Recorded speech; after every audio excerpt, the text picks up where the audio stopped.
Ketika nama Jeffrey Epstein mulai menjadi perhatian dunia, ada satu nama lain yang hampir selalu muncul di belakangnya. Sosok yang berada sangat dekat dengan pusat cerita, namanya Ghislaine Maxwell.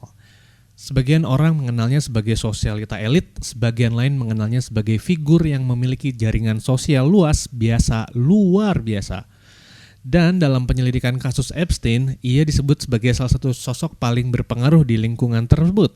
Namun, cara memahami Ghislaine Maxwell tidak hanya melihat perannya dalam satu kasus. Untuk memahami siapa dia, kita harus melihat perjalanan hidupnya, lingkungan tempat ia dibesarkan, dan bagaimana jaringan sosial elit bisa membentuk seseorang. Ghislaine Maxwell lahir dalam keluarga yang sangat berpengaruh. Ayahnya, Robert Maxwell, adalah seorang mogul media internasional yang memiliki jaringan bisnis, politik, dan intelijen yang luas. Ia dikenal sebagai sosok yang karismatik namun juga kontroversial. Robert Maxwell membangun kerajaan media besar di Eropa dan memiliki hubungan dengan berbagai elit dunia. Namun, pada tahun 1991, ia meninggal secara misterius setelah jatuh dari kapal pesiarnya. Setelah kematiannya, terungkap bahwa perusahaan ayahnya memiliki hutang besar dan skandal keuangan yang mengguncang reputasi keluarga. Peristiwa ini menjadi titik balik besar dalam kehidupan Ghislaine Maxwell. Tidak lama setelah kematian ayahnya, Maxwell pindah ke Amerika Serikat. Disinilah ia mulai membangun kembali kehidupan sosialnya. Dan di periode inilah ia bertemu Jeffrey Epstein. Pertemuan ini tidak hanya mengubah arah hidupnya, tapi juga menghubungkannya dengan jaringan sosial baru yang lebih luas. Maxwell dan Epstein dikenal memiliki hubungan yang sangat dekat. Awalnya Maxwell membantu Epstein dalam berbagai urusan sosial dan bisnis. Ia dikenal sebagai seorang yang sangat piawai membangun hubungan sosial. Maxwell memiliki kemampuan masuk di lingkaran elit dan membuat orang merasa nyaman berada di sekitarnya.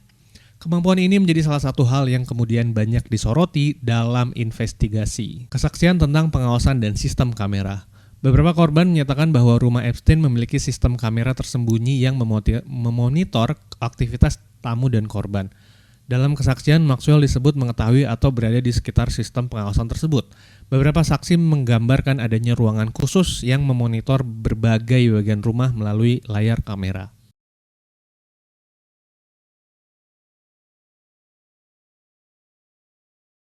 Dalam berbagai penyelidikan dan kesaksian, Maxwell sering disebut sebagai penghubung antara Epstein dan banyak individu di lingkungan sosialnya. Beberapa korban mengaku pertama kali bertemu Epstein melalui Maxwell. Ada yang menyebut Maxwell membangun kepercayaan terlebih dahulu sebelum memperkenalkan mereka ke lingkungan Epstein. Namun, dalam banyak kasus besar, peran individu seringkali sulit dipisahkan dari sistem yang lebih besar. Dalam beberapa kesaksian korban, Ghislaine Maxwell digambarkan secara langsung mencari perempuan muda di tempat umum. Salah satu aksi atau seorang saksi menyatakan bahwa Maxwell pernah menghentikan mobil di dekat sekolah atau taman, kemudian memberikan nomor teleponnya kepada gadis remaja dan mengajak mereka datang ke rumah Epstein dengan alasan modeling atau pekerjaan.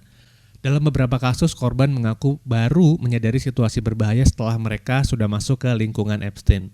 Dalam beberapa kesaksian, korban menyatakan Maxwell sering bersikap seperti teman atau mentor. Pendekatan ini dilaporkan mengajak belanja, mengajak liburan, mengajak kegiatan sosial elit.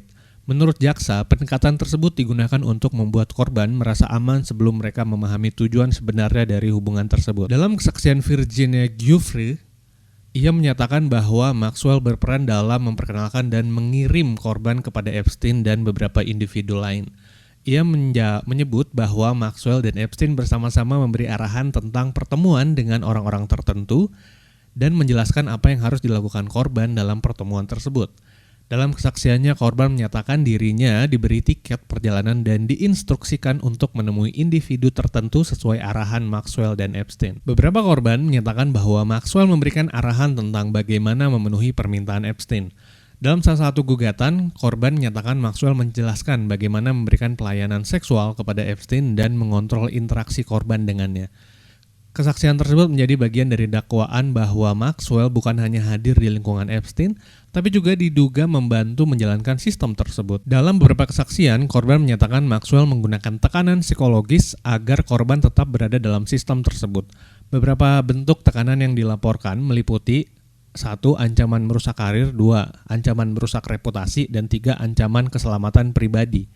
Dalam kesaksian Maria Farmer, ia menyatakan Maxwell mengancam akan menghancurkan karir seninya dan memperingatkan keselamatannya jika ia melapor. Dalam satu kesaksian, korban menyatakan bahwa paspor dan dokumen pribadinya diambil setelah ia menolak permintaan tertentu. Dokumen tersebut diberikan kepada Maxwell sebagai bagian dari pengendalian terhadap korban.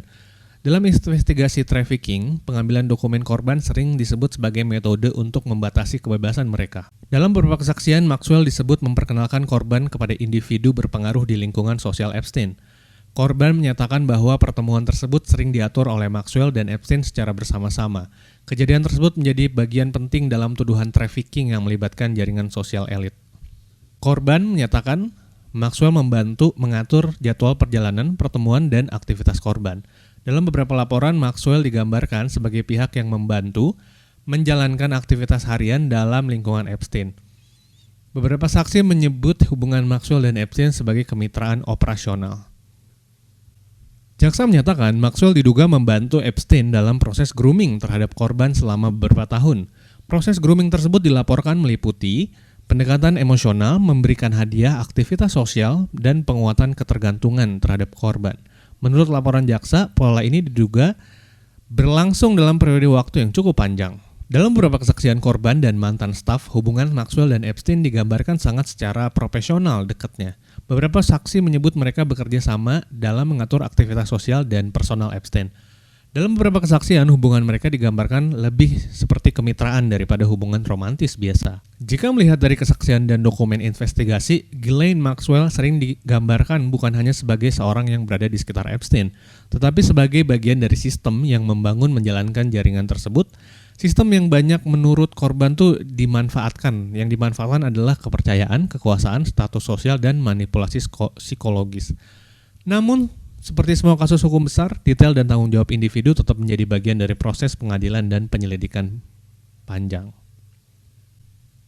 Itu aja video kita untuk hari ini. Mungkin kalau yang mau kita bahas apa lagi, kasih tahu di komen. Terima kasih. Bye-bye.